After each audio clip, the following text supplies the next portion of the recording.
Autumn arrived in full force, so I took a trip to Söderåsen National Park in southern Sweden to shoot a few rolls of Silbersalz's Kodak Vision 3 250D in 35mm. I arrived at the park in my suitably coloured rental car. It was the middle of the week when most responsible people are at work, so I hoped I'd have the park mostly to myself. Autumn is my favourite time of year. The crisp mornings, the low sun, the full colour. I'm a big fan of wide-angle lenses, and I recently picked up a 17mm f4 lens for the Canon FD system.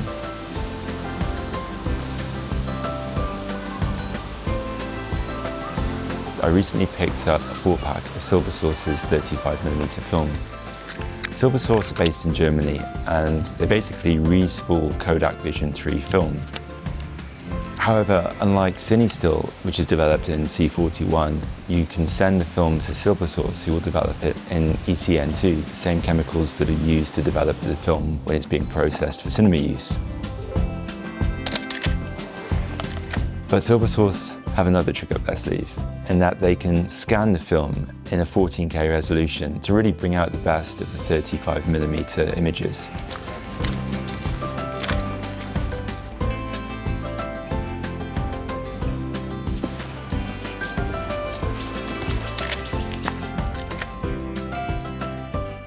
I really love using wide-angle lenses, but if you're using a spot meter or a center-weighted built-in camera meter, the composition can really affect the reading, especially if there's a lot of bright sky in the frame.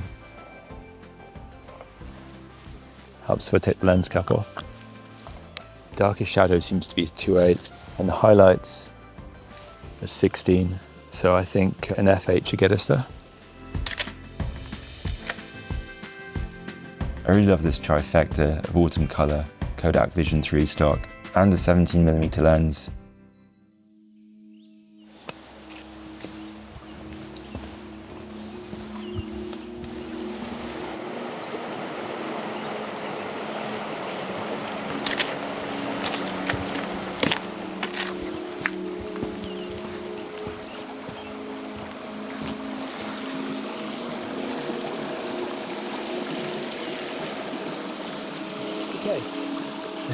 So it's times like this I really miss having a waist level finder.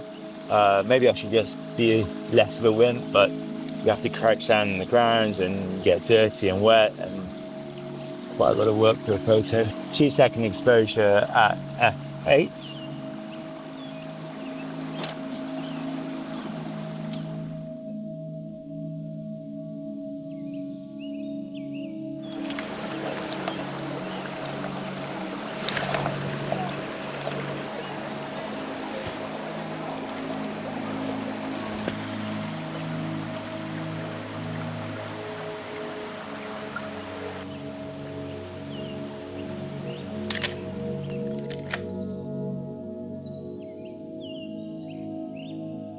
The viewpoint overlooking the lake, where we started, should only take about half an hour, but when you're stopping every 5 minutes, reaching it feels like a real achievement.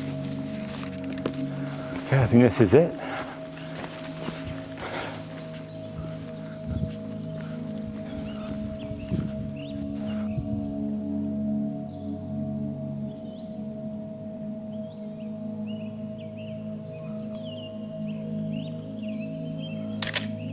By now the sun was starting to set, so I made my way back down to the beginning of the trail at the lake.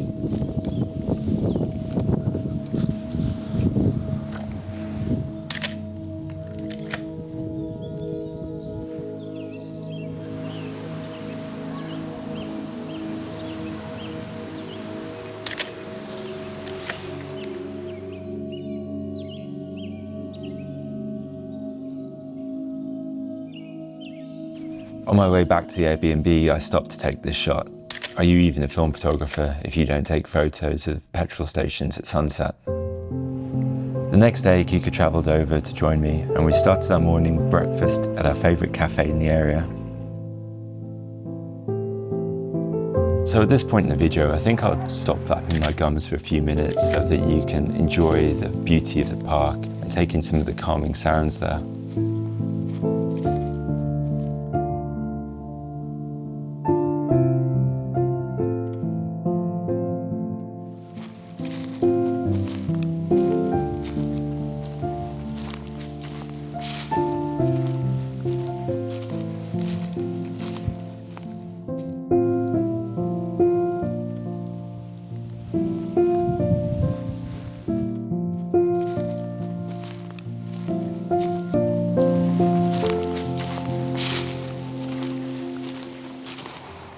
Oh, that's absolutely beautiful.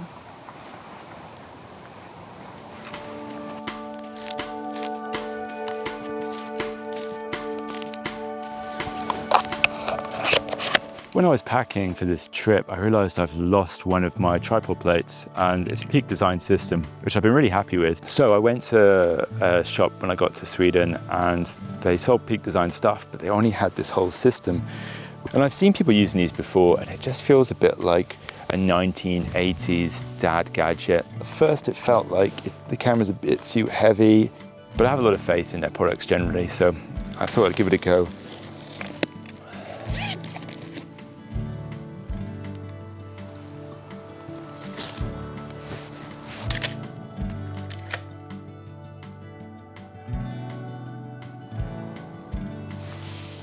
Okay, so f11 at ½ second.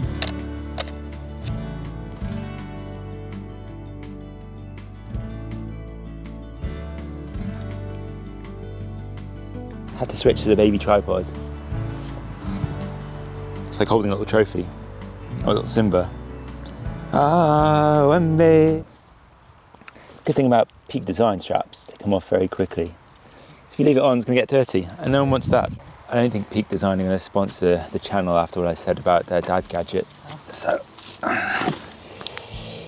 okay. Yeah, gotta get dirty now. Let's see. It's not a macro lens, but it's a wide-angle lens.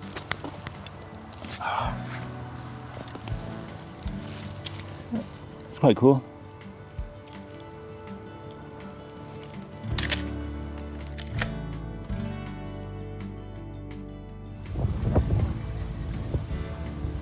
Cloud was starting to set in now. We headed back to the lake, and I wanted to finish the second roll of 250D. I also took along a Lomo LCA camera. It's a zone focusing compact camera, and it's the subject of an upcoming video where I'm comparing a whole bunch of point and shoots. The camera was loaded with Fujifilm Acros 100. Black and white. Yeah. And you Sorry can about see that. That's infinity. And it's quite a slow film, which meant that zone focusing can be a bit tricky when there's not too much sunlight. So even though these shots are a bit out of focus, I quite like how the combination gives a kind of retro, old-fashioned feel. And after making this video, I shot 2 rolls of Silbersalz's 50D, so I'll leave a few photos here. It's worth mentioning that this video is completely unbiased, there's no sponsorship involved, and I really do enjoy this film stock. It's not just a film stock, it's the scans that I've got. Normally I scan my own photos using a mirrorless Fuji GFX camera.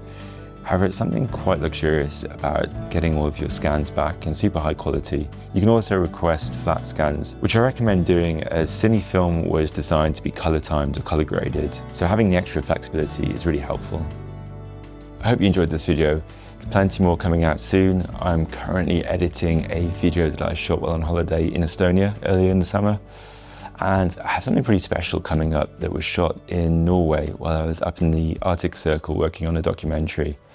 I'm currently back in Banff, Canada, which is incredible, and there'll definitely be 1 or 2 videos to come from this trip. So feel free to subscribe for that.